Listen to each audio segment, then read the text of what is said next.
Gaseg 1870 fy anwyl fab hynaf Sean Glyn.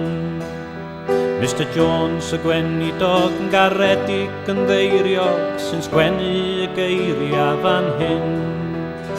Erbyn hyn mae dy frodyr i gyd wedi gadael am Loegar i chwilio am waith.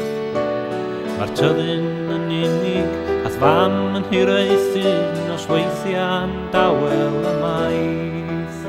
Ond mae buddig dy chwaer di a Jack tyddyn isa yn sôn am briodin yr haf.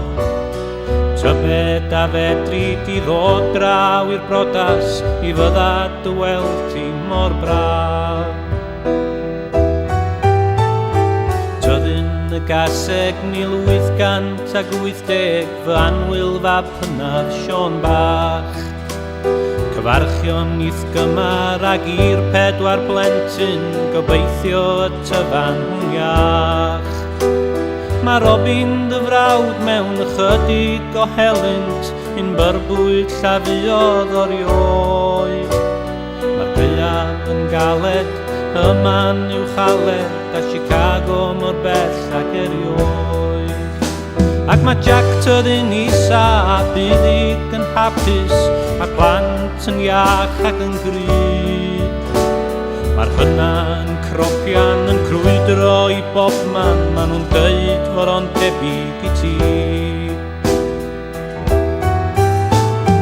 Tyddyn y Gaseg 1890 fy anwyl Robin a Glyn. Drwy calon gennyf i'w torri yn newid o'r eich anwyl fan wedi mynd. Daeth eich brodyr a buddig a Jack tyddyn isa i'w chladdu yn mynwent y llan. Mae pawb yn garedig, Jack yn enwedig, ond hogia dwi'n colli'ch mam. Mae dda gen i glwad fod Robin yn dychwel, fod arian fe all brynu tir. A titha Sean Glyn ar ôl amser fel hyn, efalla doedd eitha cyn hir.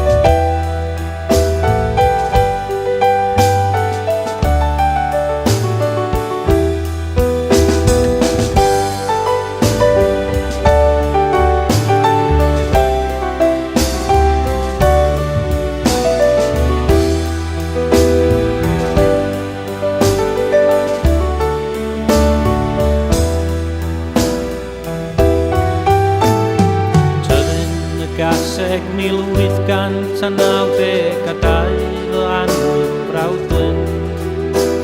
Drwy calon gen i i'w gorfod sgrifennu rhyw eiriad i galon fel hyn.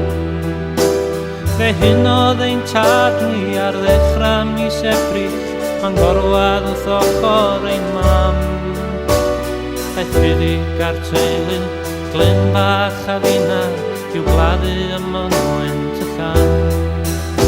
Mae buddig yn dweud fod o'n siarad amdanat tan y diwedd a gynta mor wan. Fe hoffai'r teulu, llawer o'th ffrindiau, dy weld i nôl yn y llan.